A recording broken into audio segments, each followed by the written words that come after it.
Grass Valley Library. Thanks for joining us today for Random Acts of Science. We're glad that you're here. Today we're going to be making sorbet or sherbet in a bag. So I hope you're ready to eat and you come with your appetite. It should be a lot of fun.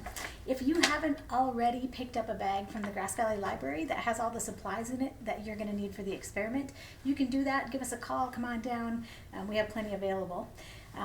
On the outside of the bag, you're going to find a QR code that you can scan with a device, and that'll take you right to this video on YouTube if you're watching it on Facebook right now. Inside the bag, there's a number of different things. The first thing is the information sheet about the experiment. It has what's in the bag. It has everything you're going to need from home to help do the experiment. It has instructions for the experiment, and on the back, there's more information about the science and some other resources as well if you're interested in this topic. So that's what we've got in the bag. We've also got a large, clear Ziploc bag.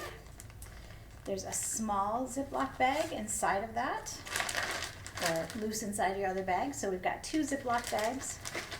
We've got a juice box, or a Capri Sun in this case, and another bag that's full of salt. What you're going to need from home to help you do the experiment is some crushed ice. I've got mine here in this big bowl. Full disclosure, I had to get some cubes and then put them in a bag, wrap that bag up, and then crush them with a hammer until they were crushed ice. So you might need to do the same. It was a pretty fun thing to do in and of itself, and it worked okay.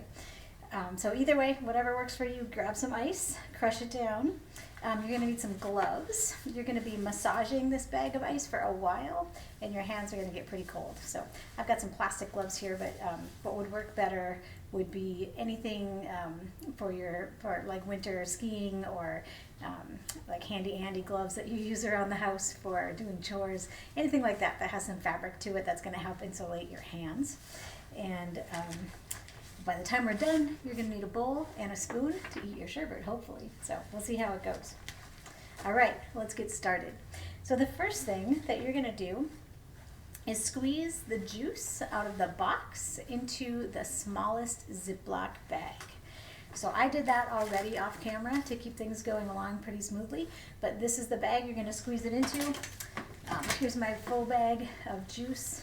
Pretty much this whole thing fit in here without a problem, but you should do it over a sink or outside somewhere because it was a little bit messy. So here's my bag of juice.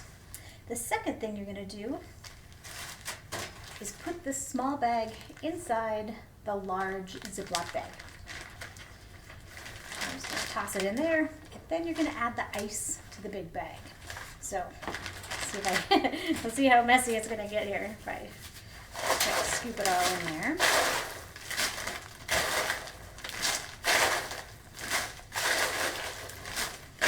My ice is not as crushed as I was hoping it would be. Okay, once you've got the ice in there,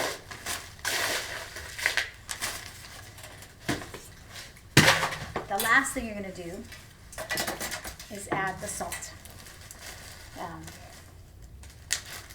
Doesn't matter where you go, you're just going to dump it on in here. This is about 4 tablespoons of salt. You're going to dump that in. You're going to burp all the air out of that bag so that it has some room to move around. And then we're going to start kneading the bag for 5 to 10 minutes. It could be longer. It could take up to 30 minutes to get that sorbet to be frozen. Okay, so I've got my gloves on. So we're trying to mix the ice and the salt together and then get the bag of juice in contact with that ice and salt as you move things around. So I'm going to do most of this off camera. I'll be back in just a second with the results. You can go ahead and get started on yours as well. All right, so I'm back. It's less than 10 minutes later. I had a pretty successful making of, you can see it's pretty solid by this point, my sorbet. I'm going to open up this bag and put it in the bowl and try it.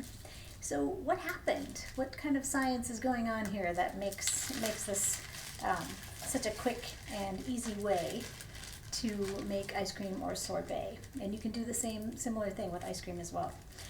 So when we add ice to salt, it lowers the freezing temperature of the ice, which means that the ice is going to want to melt a lot faster. So that ice is looking to melt, but since it's in this closed bag with closed air, that's also this, pretty chilly by this point, it's looking for a heat source, a nearby heat source that it can pull heat from to help it melt. And the only thing inside that bag that's not frozen, once we've burnt most of the air out, is the juice. So the ice is pulling the heat from the juice to make itself melt, and it's leaving in return the juice without any heat. So the juice itself freezes, and it freezes into sorbet. So I hope this happened for you as well. I'm going to go ahead and give this a try. It's really good. Thanks for joining me.